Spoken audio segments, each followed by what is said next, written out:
Aujourd'hui, voyager en train est une formalité. Merci.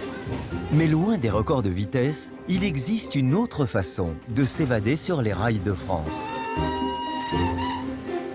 À bord de vénérables machines à vapeur chargées d'histoire ou de trains régionaux plus contemporains,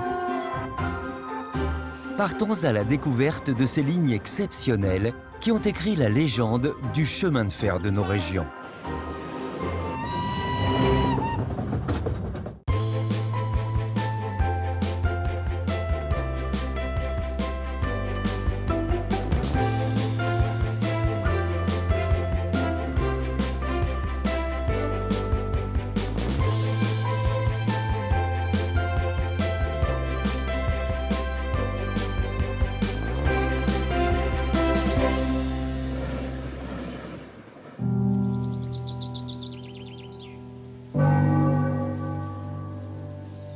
Prendre le train au XXIe siècle a comme un parfum d'aventure.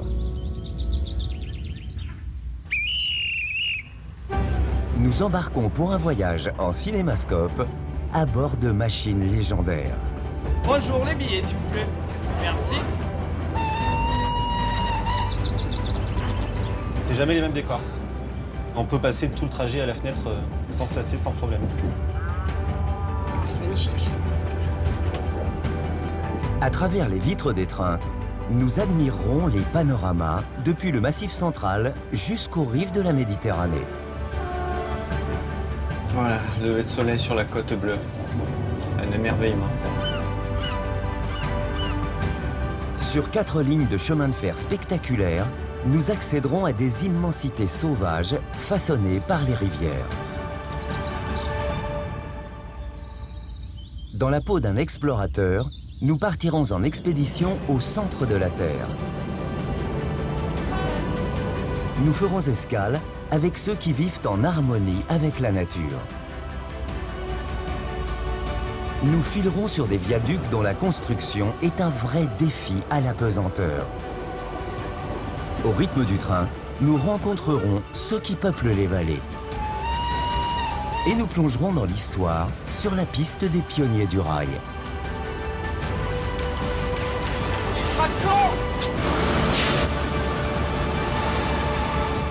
Sur 160 km, nous nous apprêtons à vivre une aventure palpitante à portée de train.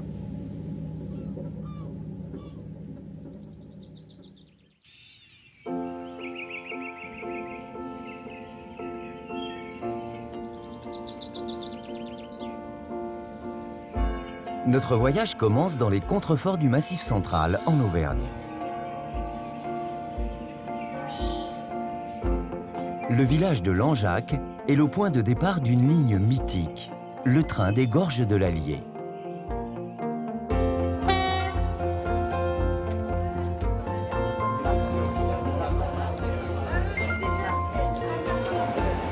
Il ne circule que 6 fois dans l'année. En voiture, tout le monde! Ceux qui ont la chance d'embarquer à bord vont découvrir l'une des voies les plus spectaculaires de France. Afin que ce voyage se passe dans les meilleures conditions,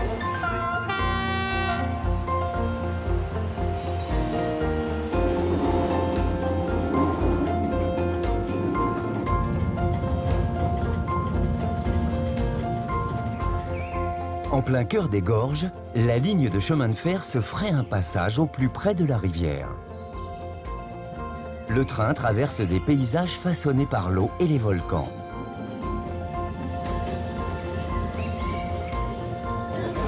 pas de problème. Bonjour. Bonjour, bonjour. Messieurs, dames, bonjour. Bonjour. Bénévole depuis 10 ans sur la ligne, Henri prend son rôle de chef de train très à cœur. Et quand il en parle, c'est toujours avec enthousiasme. On se retrouve avec des endroits où seul le train peut passer. On n'a construit que la voie ferrée, ce qui donne à ce train des points de vue magnifiques. Le train traverse des zones sauvages et inaccessibles. On le surnomme le train du bout du monde.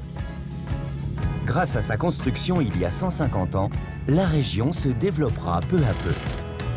Vous pouvez voir sur le haut d'un rocher des restes de murailles.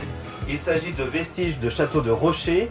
Je rappelle que les châteaux de rochers n'avaient pas pour vocation d'être habités. Les seigneurs y postaient des Et gardes. pour Louis, l'animateur du train, elle ne manque pas d'atouts aujourd'hui. À la sortie du prochain tunnel, vous aurez une vue dégagée sur la rivière, un des points de départ de descente en canoë ou en kayak, qui reste un excellent moyen de découvrir les gorges de l'Allier et ses richesses.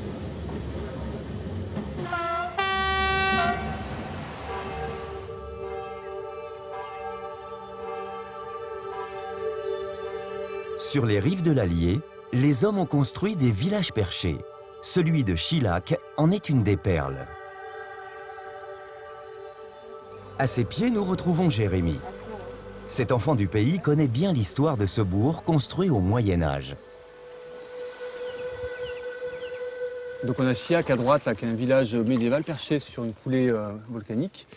Et ce qui est intéressant, c'est qu'on voit que la rivière a travaillé en fait la coulée de lave et qu'elle a formé des orgues en fait sur tout le pourtour de la coulée, des orgues de lave. Et c'est assez caractéristique de la région. On en retrouve quasiment dans toutes les gorges de l'Allier.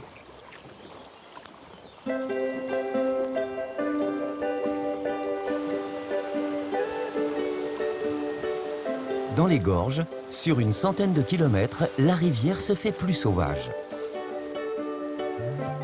Quelques méandres plus tard, Jérémy arrive au village de Lavouchilac.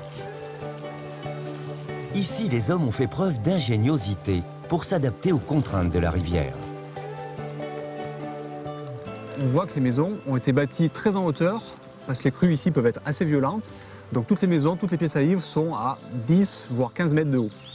Et on voit bien que les hommes, ils ont essayé de vraiment faire avec la topographie du lieu, de se servir de la rivière, mais aussi de faire avec pour construire leur maison.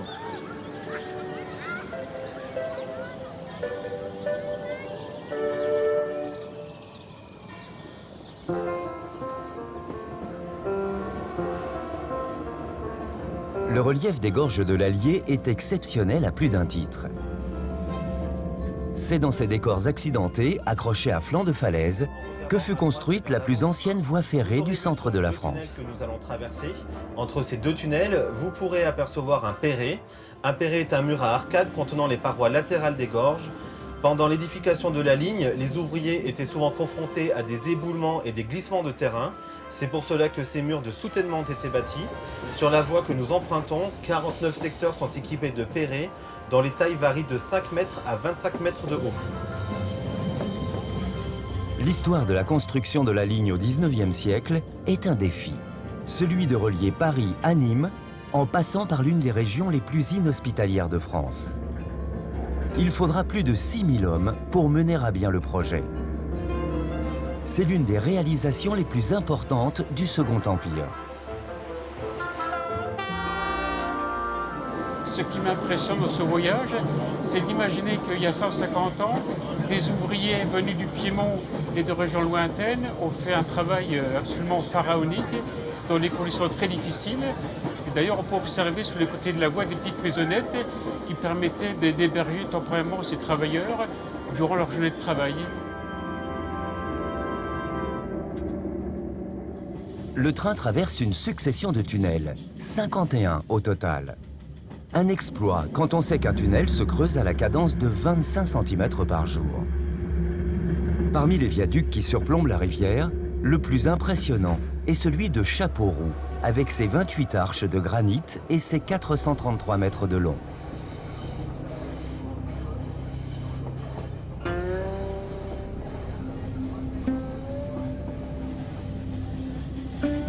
Le temps d'un arrêt technique en gare de Chapeauroux, les voyageurs attentifs pourront apercevoir des pêcheurs à la mouche sur la rivière.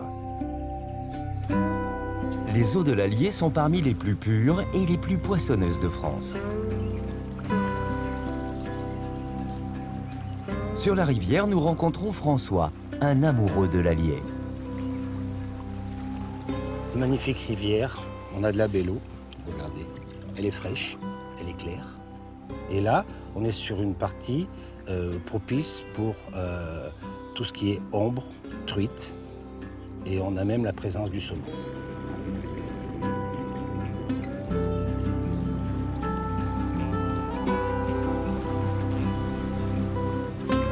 François et ses amis pêchent à la mouche.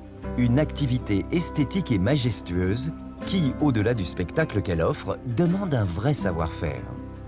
Le geste est précis et laisse peu de place au hasard.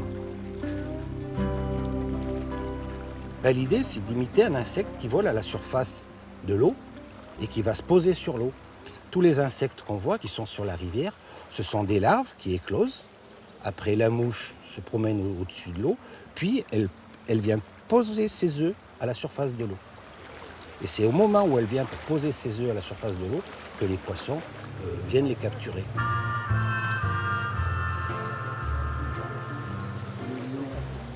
François pratique une pêche no-kill. Il relâche immédiatement les poissons qu'il a ferrés. Pour lui, la pêche à la mouche est un art de vivre qui lui permet de se sentir en harmonie avec la nature.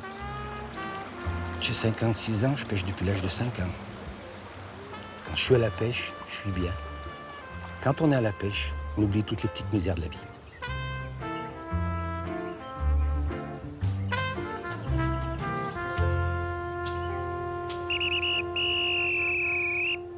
En voiture tout le monde! Le long de la rivière, le train continue en direction de Langogne, son terminus. On y retrouve Louis, notre guide. Je prends tout le temps parce que la nature bouge constamment et d'une fois sur l'autre, du coup, il y a des choses qui changent, il y a des points de vue qui changent, les façons de les voir. Voilà. C'est jamais les mêmes décors. Déjà, ça change entre l'aller et le retour. La lumière n'est pas la même. Il y a quasiment 3 heures de temps du coup entre les deux passages. Donc on a un coup un éclairage qui vient bien de l'est, un coup bien de l'ouest, et les vues sont complètement différentes. On peut passer tout le trajet à la fenêtre sans se lasser, sans problème. Ce premier voyage dans les trains d'Auvergne touche à sa fin. Ceux qui le souhaitent peuvent suivre les conseils de Louis et reprendre le train dans l'autre sens jusqu'à son point de départ.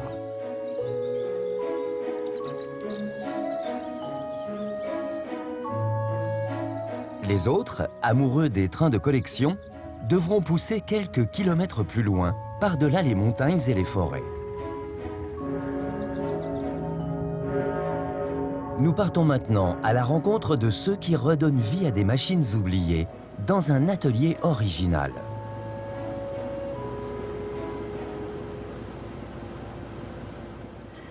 Olivier et Pierre restaurent des pièces de musée des années 50 pour les remettre en circulation. En 1986, ils ont remis sur les rails un train unique, petit bijou du patrimoine ferroviaire, l'autorail panoramique construit par Renault en 1959. C'est le seul exemplaire encore en service aujourd'hui. J'aime le milieu ferroviaire, j'aime m'occuper des engins. Donc voilà, j'essaie de préserver un peu ce patrimoine qu'on a tous, on essaye tous. On fait ce qu'on peut, mais voilà. C'est sûr que quand on a passé des journées dessus, on est content quand ça marche. Ouais.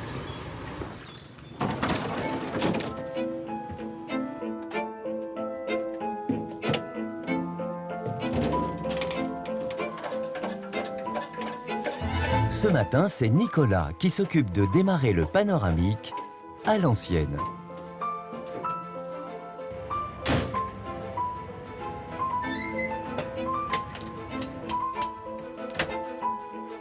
Quelques coups de manivelle plus tard, le moteur diesel ronronne.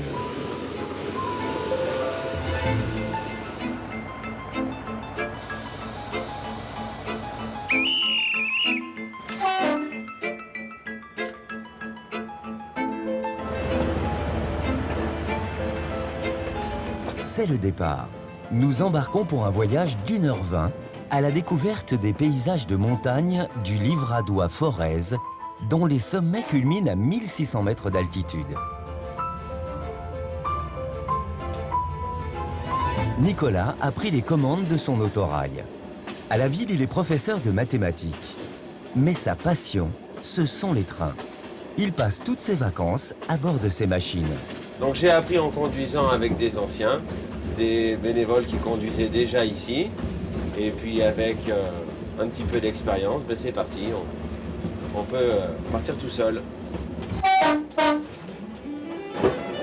Voyage, je vais vous donner un certain nombre d'explications. que ce soit sur l'histoire de cette voie ferrée ou sur ce qu'il y a à faire et voir dans ce territoire. Le compartiment à étage offre une vision panoramique à 360 degrés sur la campagne qui défile sous nos yeux à 30 km/h. Ce paysage de bocage est au cœur d'un parc naturel classé de 320 000 hectares. Entourés des monts du Livradois et du Forez, les prairies et les bois que l'on aperçoit depuis le train sont un paradis de biodiversité. Alors on voit également sur la gauche, puisque c'est le centre-ville, le clocher assez imposant de l'église de Marsac en Livradois. Ça se passe bien, messieurs, dames? Très bien. Les paysages vous plaisent, vous avez fait ce que vous vouliez faire, ouais? Hein? Faites attention, baissez la tête, on passe dans un tunnel.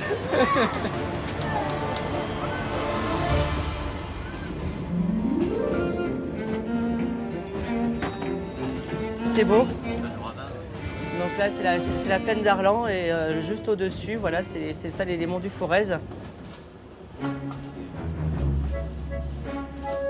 Au cœur de la plaine, le village d'Arlan nous dévoile ses richesses architecturales. À quelques minutes du centre-ville, on découvre le château de Mons. C'est l'un des plus beaux de la région. Son histoire est vieille de plus de 10 siècles. L'édifice, dont les fondations datent de l'époque féodale, fut transformé à de multiples reprises. Philippe et Catherine l'ont racheté en 2005. Devenir châtelain, c'était leur rêve depuis plus de 40 ans. Le château, nous l'avons découvert sur Internet, on n'était pas du tout décidé. En revanche, quand nous sommes venus, 20 minutes après, nous avons dit au propriétaire que nous prenions ce château parce qu'il nous plaisait beaucoup. Nous rêvions à un moment donné d'avoir une belle bastide provençale. Et puis finalement, c'est ici que le coup de foudre s'est réalisé. Ce qui a séduit Philippe et Catherine, c'est l'architecture Renaissance d'inspiration italienne. Avec son imposant escalier de pierre, le château de Mons est en fait la copie d'une villa des Médicis qui se trouve aujourd'hui encore en Toscane. Eh bien ici, le propriétaire a voulu avoir une villa florentine. Eh bien, il est allé jusqu'au bout de la logique. Il a fait cet immense hall de 75 mètres carrés de plafond à 10 mètres du sol. Autant vous dire que c'est inchauffable en hiver. En haut des escaliers, un immense trompe-l'œil rappelle lui aussi le style des villas florentines du XVIIe siècle.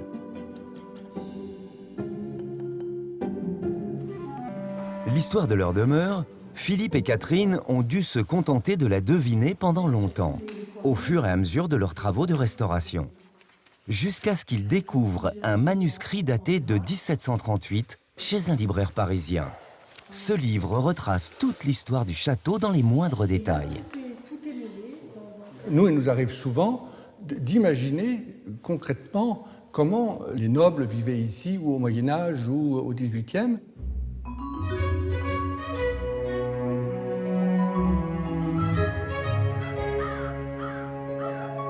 Philippe a fait de son château un écrin pour accueillir un trésor qu'il tient absolument à nous faire découvrir.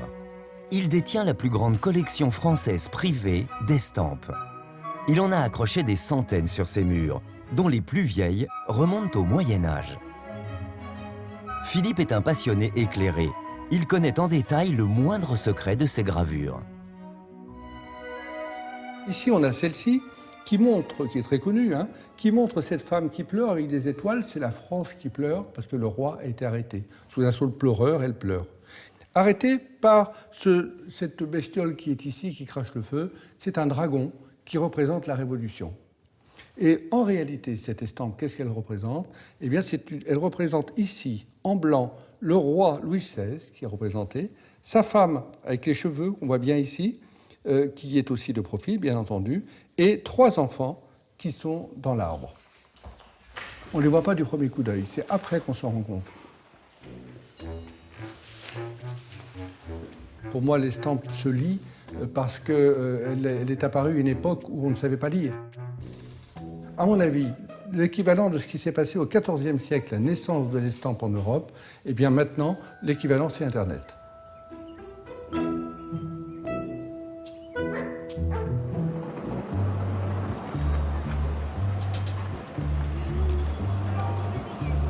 nous retournons en gare d'Arlan, Alors, messieurs, dames, on va commencer dans l'ordre. où le train embarque les derniers voyageurs. Prenez vos billets. Vous allez craquer après.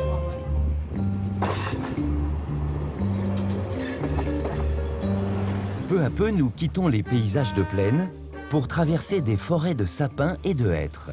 Notre ascension sur les monts du Forez a commencé.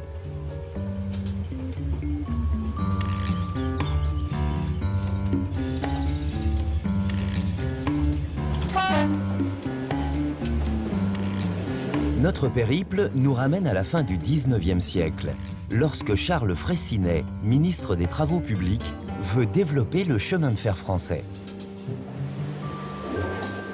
Il était prévu que chaque sous-préfecture de France soit desservie par le chemin de fer. Et c'est ainsi que cette ligne a été construite. Elle servait au transport des voyageurs et également au transport des marchandises, notamment ici au transport de bois, puisqu'il y a eu jusqu'à 1200 wagons de bois par an qui transitaient. Les monts du Forez sont donc riches en ressources naturelles. Ici, forêts et rivières se partagent le territoire. Cette abondance d'eau permet alors à la région de s'imposer comme le berceau de la fabrication de papier en France. De cet âge d'or, il ne reste aujourd'hui plus qu'un seul moulin à papier. Celui de Richard Debat est le dernier d'Auvergne encore en activité.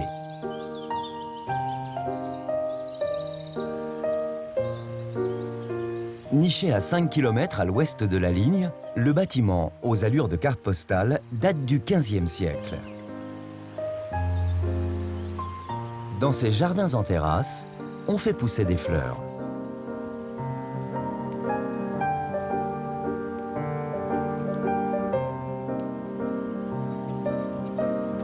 Elles serviront à décorer le papier fabriqué entre ces murs depuis près de 700 ans.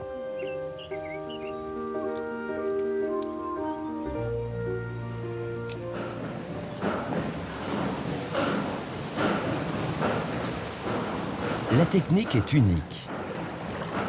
Pour obtenir de la pâte, on utilise des vieux chiffons recyclés. Ils sont broyés par des maillets actionnés à la force de l'eau.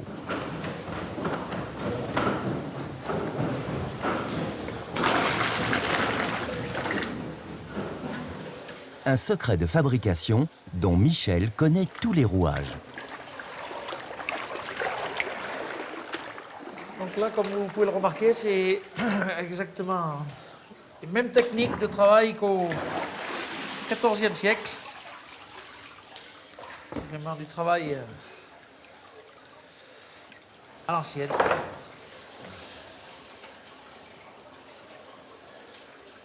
Plus la pâte est liquide, plus le papier est fin et plus c'est difficile à fabriquer et à coucher sa feuille. Oui, c'est un vrai savoir-faire, ça ne prend pas du jour au lendemain.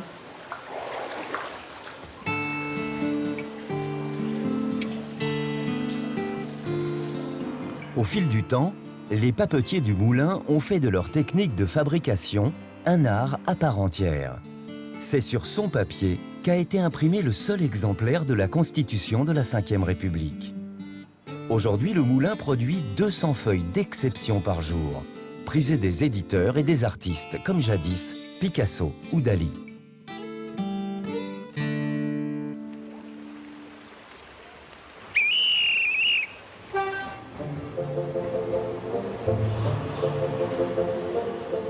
Lancé à l'assaut des sommets, l'autorail panoramique parcourt les derniers kilomètres de la ligne. Il traverse l'un des viaducs construits par Paul Séjourné au début du siècle. Surnommé le Eiffel des ponts ferroviaires, l'ingénieur participa à la construction de la plupart des lignes de montagne en France. Mais ce patrimoine d'exception est en sursis. Alors Nicolas fait tout pour qu'il ne disparaisse pas. Depuis 30 ans, on se bat pour faire vivre la ligne. Il faut entretenir les trains, il faut trouver des bénévoles, des passionnés. C'est vraiment très prenant, mais aussi très passionnant. Nicolas est en passe de réussir son pari. Chaque année, il emmène 15 000 personnes à bord de son train. Et sa plus grande satisfaction, c'est de voir le sourire des passagers lorsqu'il découvre l'abbatiale de la Chaise-Dieu. Niché sur son promontoire de granit, ce chef-d'œuvre du XIVe siècle est le clou de notre deuxième étape.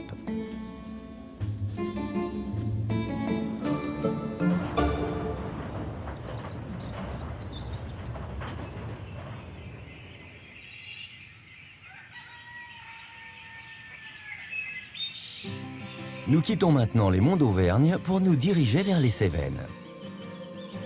Notre odyssée nous emmène à Saint-Jean-du-Gard, petite ville méridionale qui s'étire le long du Gardon. Reconnaissable à son temple blanc, la ville fut un haut lieu du protestantisme. Elle est aujourd'hui connue pour être le point de départ d'un des voyages en train les plus pittoresques de cette région de France. Voici le train à vapeur des Cévennes. À son bord, Arthur va nous révéler les secrets de cette vieille dame de fer.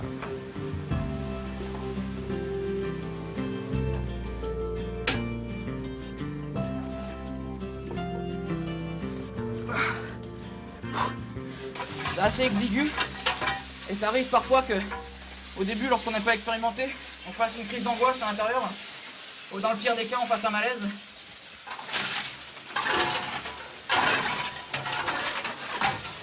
Là, on doit avoisiner à peu près les 40-45 degrés. Ça ressemble à un barbecue un petit peu, mais avec l'eau que j'utilise, on s'approcherait plutôt du sauna que du barbecue. Donc j'ai un sauna gratuit tous les matins. Voilà, donc maintenant je vais mettre le bois. Donc le bois, c'est des anciennes traverses de la ligne, donc ça pèse un certain poids. C'est la dernière seule. Voilà.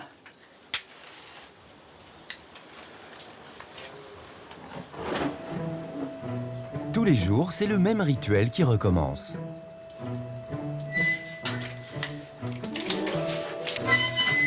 Il faudra environ 2h30 à Arthur pour démarrer sa locomotive. Maintenant, on a le feu qui a bonne puissance, les charbons brûlent à bonne température, la pression commence à être haute, on est à peu près à 9 bars maintenant. On a un feu qui est assez bon pour pouvoir aller en gare. On est prêt au démarrage.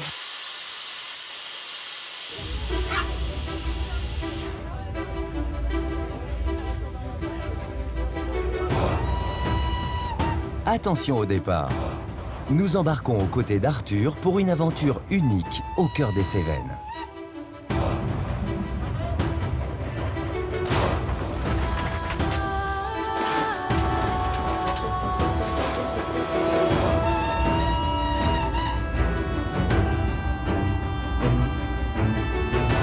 Dans la chaleur étouffante de la chaudière, Arthur et son mécanicien se sentent comme les pionniers du rail au XIXe siècle.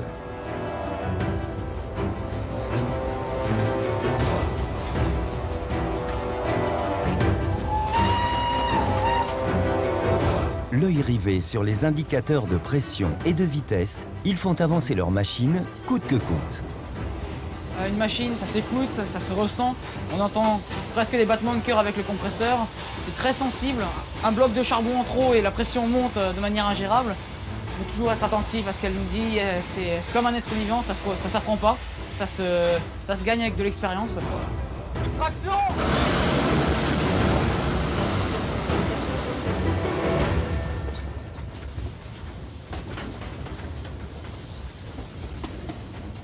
À l'arrière, loin du feu et de la sueur, les touristes profitent des paysages à ciel ouvert qui défilent sous leurs yeux.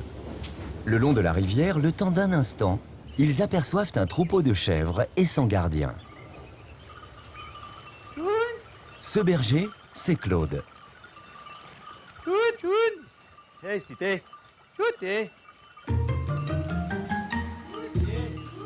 Tous les jours, il promène ses chèvres sur ses terres. Claude est producteur de Pélardon, le fromage emblématique des Cévennes. Il est protégé par une appellation d'origine. Pour en profiter, Claude doit respecter un cahier des charges strict.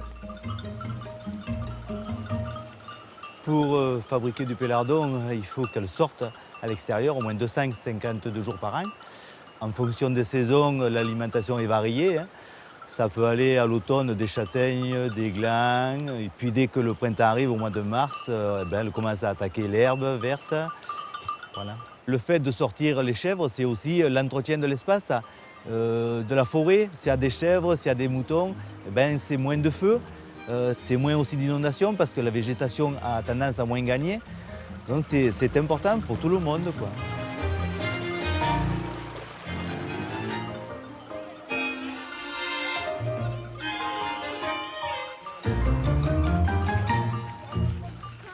La ferme de Claude est dans la famille depuis le début du XVIIe siècle. Régulièrement, il accueille les passagers du train à vapeur. Le temps d'un arrêt en gare, ils sont venus découvrir les secrets de fabrication du pélardon. C'est des, comme race, c'est des alpines, les marrons, et les blanches, c'est des sanennes. Voilà. Pour toutes ces chèvres, il n'y a que 2 papas. Ouais. Il ne faut pas des papas en plus, hein. 2, ça suffit. Claude fabrique environ 200 pélardons par mois entre mars et novembre. Une fabrication 100% artisanale. Donc, une fois qu'on a notre lait, il faut qu'on le refroidisse à température de 22-23 degrés. Une fois que notre lait est refroidi, on va mettre le petit lait. Donc, le petit lait, c'est ce que vous trouvez sur les yaourts, hein. Donc, c'est ce qui va nous amener dans le lait l'acidité et qui va amener aussi les premières moisissures. Donc, les premières moisissures, c'est celles qui flottent dessus le lait, là. Voilà.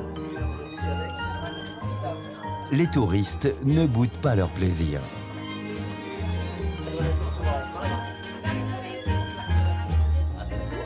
Comme je dis, mon fromage, il est fait de vannes, de liberté et de parcours.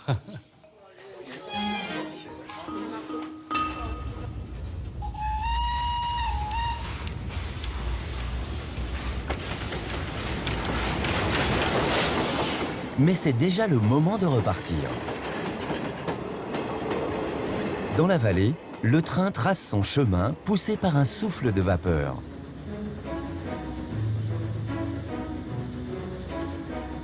De pont en viaduc, le cheval de fer enjambe des rivières aux eaux cristallines. Dans les wagons 1900, les voyageurs s'offrent une vraie plongée dans l'histoire du rail. Et tout est là pour les mettre dans l'ambiance. Le bruit, les secousses et même José, le contrôleur, avec sa poinçonneuse. Bonjour, les billets, s'il vous plaît. Merci.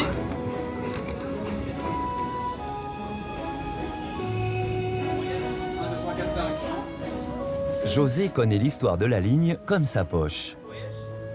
Il nous raconte l'exploitation du ver à soie qui contribua au rayonnement de la région au XIXe siècle. Le train, il a été créé en fait pour la soie, parce que Saint-Jean-du-Gard est un grand producteur de soie de luxe. Là, avec le train, en fait, on traverse des paysages où il y a les vestiges de l'ancienne époque. En fait, on a beaucoup de filiatures tout le long de la voie, qui suit aussi le Gardon. Un temps fermé, la ligne est sauvée en 1982 par un groupe de passionnés qui veulent faire de la figuration pour le cinéma avec leur locomotive à vapeur. 3 décennies plus tard, la ligne accueille plus de 150 000 touristes par an.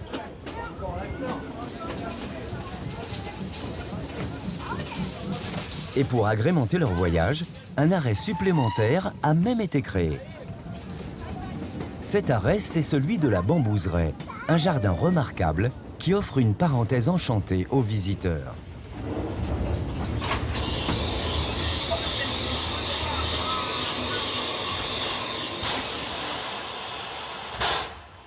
Bambouseraie. Bambouseraie. Cet Éden de 12 hectares est une invitation au voyage aux 4 coins du monde. Plus de 240 espèces de bambous jalonnent le parcours.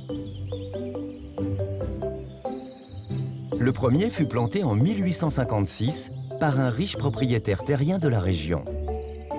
Il voulait consacrer sa fortune à la création d'un jardin exotique au sein de sa propriété. 160 ans plus tard, la Bambouseraie est devenue une référence en Europe.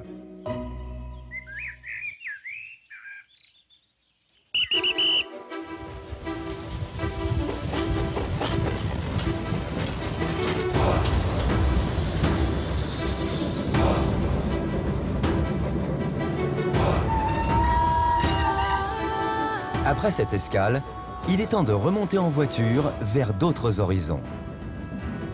Bon voyage. Bonjour. Merci. Dans l'une des rames, nous retrouvons José, le contrôleur. Enfant déjà, il rêvait d'aventure. Il y a un côté magique. Les gens, quand ils arrivent, ils nous demandent « C'est une vraie ?» Oui, c'est une vraie. « Oh, mais ça roule encore !» Là, ils sont étonnés. Du coup, c'est vraiment, pour nous, c'est vraiment gratifiant. Et s'il n'a pas connu l'époque des trains à vapeur, il comprend maintenant l'attachement des anciens à ces engins faits d'acier. Les anciens, quand ils arrivent chez nous, nous disent « Ouais, moi, quand j'étais jeune, je faisais Marseille-Paris. J'ai les mêmes odeurs, les mêmes escarbilles que dans mon époque. Merci de faire revivre ça. » Vraiment, ils sont vraiment très contents qu'on tourne encore à la vapeur.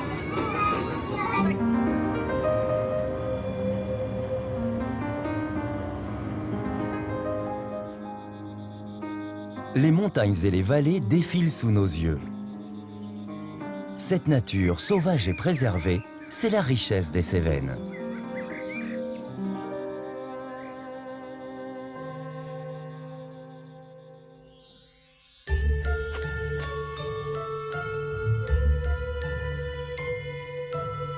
Mais pour découvrir ces trésors cachés, c'est sous terre qu'il faut chercher.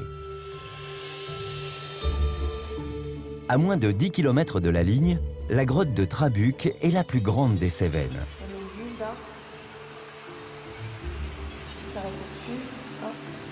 Les concrétions, véritables sculptures de pierre, sont les incroyables témoins de l'histoire géologique des Cévennes.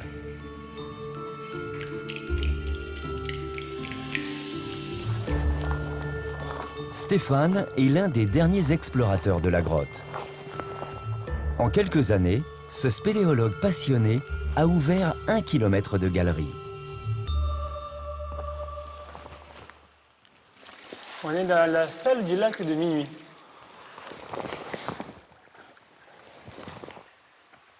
Le calcaire qui nous entoure a 200 millions d'années. Et la grotte, en fait, de par des mouvements tectoniques, a été fracturée et l'eau a pu s'engouffrer sous terre et a commencé son travail de dissolution.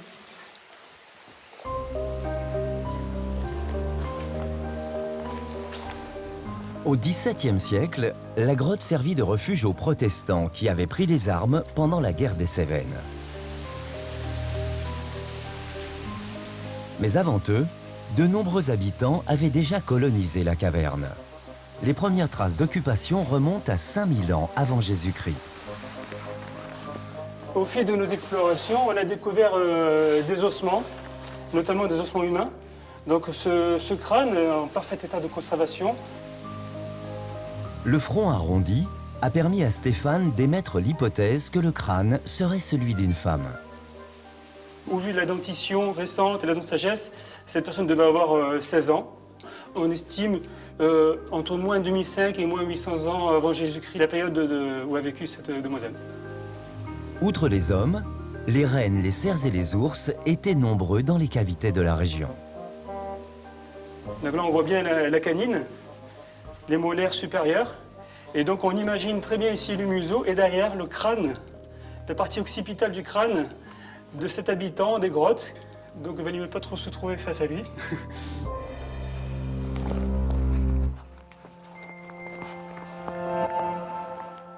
Les premières explorations ont lieu en 1823. Mais il faudra attendre 1945 pour qu'un certain Georges Vaucher découvre les galeries que l'on peut voir aujourd'hui. Pendant 10 ans, il ne cessera de creuser. Sa ténacité sera récompensée. À 100 mètres sous terre, il découvrira un mystérieux phénomène naturel, encore inexpliqué aujourd'hui. Jean Vaucher est arrivé dans cette galerie, c'est la galerie de semi-soldats. Mais lui, il ne les a pas vus de suite. Il a d'abord vu la bordure du cours, et il a imaginé cette bordure de bassin comme la muraille de Chine, avec derrière les 100 000 soldats mongols qui envahissent la Chine. Autant de concrétions de ce type, il n'y en a nulle part ailleurs dans le monde.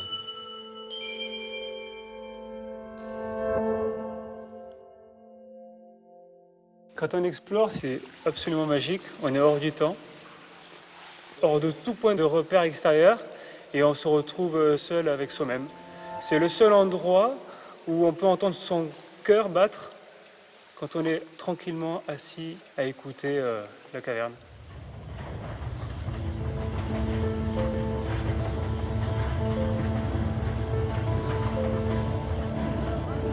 À l'air libre, le train parcourt les derniers kilomètres de son périple vers la petite ville d'Anduze.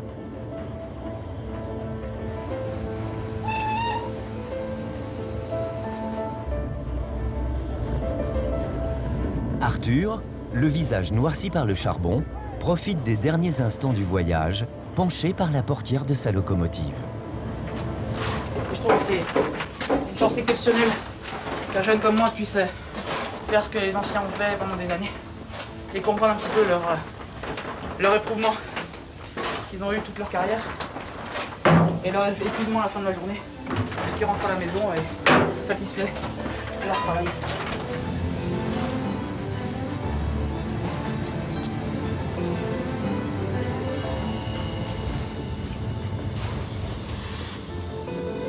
Le train arrive en gare d'Anduze. C'est la fin du voyage et le moment pour nous de quitter les montagnes des Cévennes pour pousser plus au sud.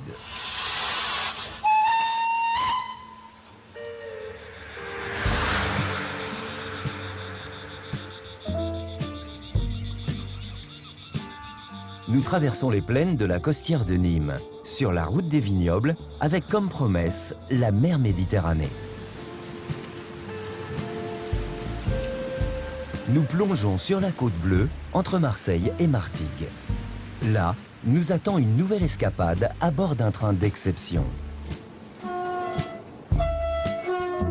Sur plus de 30 km, le train parcourt une voie unique accrochée à flanc de falaise avec une vue imprenable sur la Méditerranée. Ce matin, c'est Eric, confortablement installé dans sa cabine de pilotage, qui nous emmène à la découverte de la côte bleue. Il est conducteur sur cette ligne depuis 26 ans. Et malgré les années, il en profite toujours autant. Voilà, lever de soleil sur la côte bleue. Un émerveillement.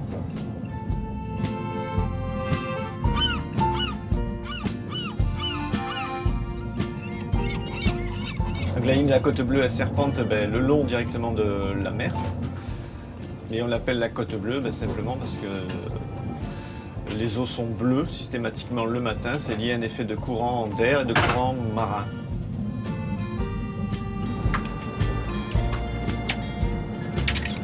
C'est magnifique.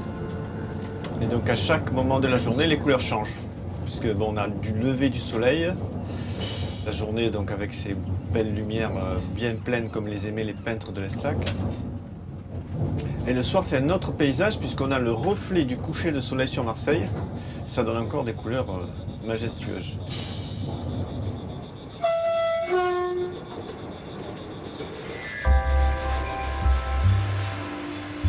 L'Estaque, c'est notre premier arrêt sur la ligne. Ce sont les grands peintres qui ont rendu célèbre ce quartier nord de Marseille.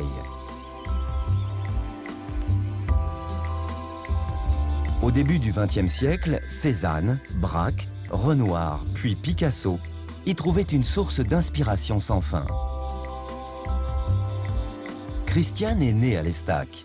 Son village, elle ne l'a jamais quitté. Elle y est très attachée. Je suis en train de prendre des photos de ce paysage qui est magnifique, où il y a le petit viaduc des wagonnets qui vient des carrières qui sont derrière. Il y a les deux voies de chemin de fer qui sont celle de Paris qui est en bas, celle de la Côte Bleue qui est au-dessus, le village de Rio, et qui est l'endroit où on a tourné le film de Guédiguian, Marius et Jeannette. C'est exactement entre les deux rochers que vous avez là devant. L'Estaque, ça fait partie de moi. Pour moi, il n'y a pas plus beau. Voilà. Et je pense que si tous les peintres célèbres sont venus peindre ici, c'est pas par hasard.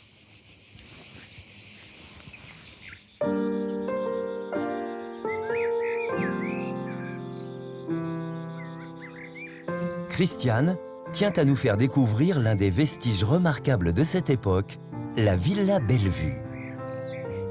Construite en 1872 dans les hauteurs de l'Estac, cette maison de maître était alors cernée de bois et de jardins. On la remarquait à des kilomètres à la ronde. Cézanne la fera figurer dans son tableau « Rocher à l'Estac ». Pour Christiane, la bâtisse est un vrai patrimoine.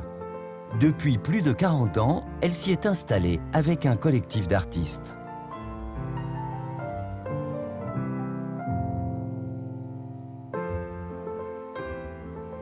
Moi, j'ai fait une demande pour qu'on soit sûr que jamais ça sera démoli. C'est très très important de garder ces bâtiments. C'est fait en pierre de taille, de même que tous les viaducs que vous avez le long de la côte et ici. Et ça atteste le savoir-faire des gens de l'époque. Sans compter que comment ne pas peindre l'Estac avec la lumière, avec les couleurs, avec le soleil, c'était possible.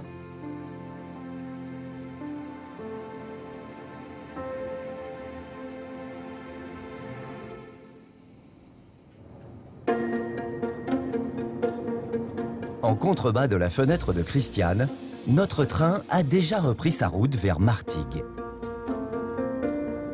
Au fur et à mesure de son périple, le train dessert de nombreuses calanques aux eaux translucides. Dans les rames, l'ambiance est aux vacances. Allez-y, allez-y, montez, hein. Oui, oui. Ici, on monte et on descend en toute liberté. Puis on achète son billet directement à la contrôleuse. Mesdames, bonjour. Dites-moi tout. Christelle travaille régulièrement sur la ligne. C'est l'une de ses préférées. Ouais, j'aime bien. Surtout quand il fait beau. La clientèle est agréable, on a une jolie vue. C'est vrai que c'est agréable. Hein. C'est sympa. Voilà, tout simplement. Dans la journée, il y a beaucoup de personnes qui vont à la plage, carrément. Voilà. Le matin, c'est les abonnés. Ah, vous voyez, là, on est, je sais pas, il est 9h à peu près. Ouais, à peu près 9h. Donc là, on commence à voir les randonneurs qui vont balader à la fraîche.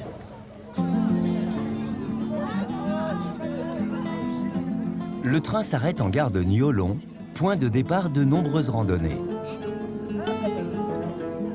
On va mettre à peu près 2 heures donc, pour le tour, hein, voilà, avec les petites pauses, etc. Je pense que c'est une estimation juste. Pour Aline et sa troupe, la balade commence le long de la voie ferrée. L'occasion pour notre guide d'évoquer la ligne de la Côte Bleue. Alors voyez-vous, là, nous avons le viaduc du Jonquier qui a la particularité, sur les 18 viaducs qui ont été construits sur la ligne de chemin de fer, d'avoir le pilier dans l'eau. C'est le seul qui a un pilier dans l'eau.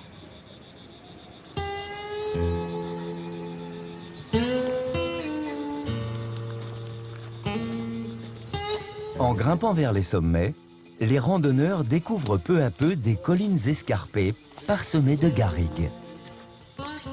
La brume s'accroche aux crêtes rocheuses, drapant les paysages d'un voile de mystère. On est également dans des décors de western. Finalement, c'est vrai que la personne qui ne s'attend pas à ça, eh bien, elle a l'impression peut-être de voir surgir les Indiens, les cow-boys, au niveau de l'arrière des rochers. Donc, moi, si j'étais cinéaste, c'est certainement peut-être un décor qui m'intéresserait pour tourner un film. Au milieu de ces paysages de Far West se dresse le fort de Niolon. Il fut construit en 1880 pour renforcer les défenses côtières après la défaite de la France contre la Prusse. Mais 60 ans plus tard, les Allemands prenaient la ligne de la Côte Bleue et occupaient le fort. Donc ils avaient vraiment la vue sur toute la rade et donc ils pouvaient contrôler complètement Marseille. De nos jours, on peut encore apercevoir les casernes des soldats et les emplacements des canons qui étaient autrefois dirigés vers la mer.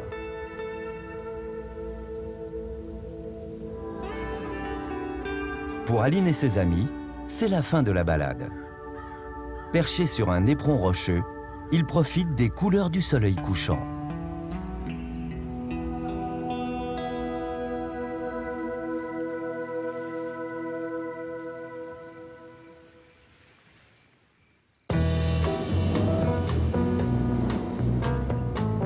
Il est 7 heures et les premiers trains de la ligne roulent déjà.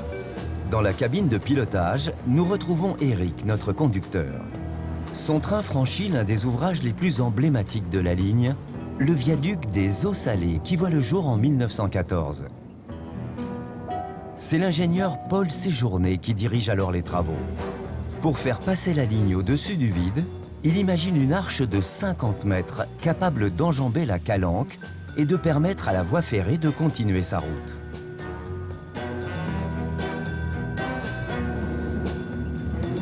La construction de la ligne, avec ses 18 viaducs et ses 23 tunnels, est un exploit. Elle est inaugurée en 1915, en pleine guerre.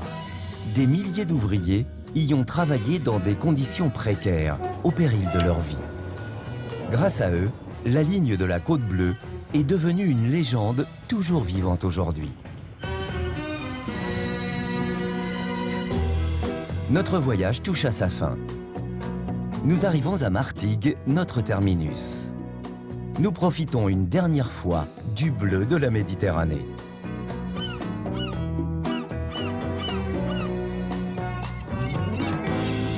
Nos trains ont tenu leurs promesses. Le temps d'un voyage sur 4 lignes extraordinaires du centre et du sud de la France, ils nous ont fait traverser des panoramas inoubliables.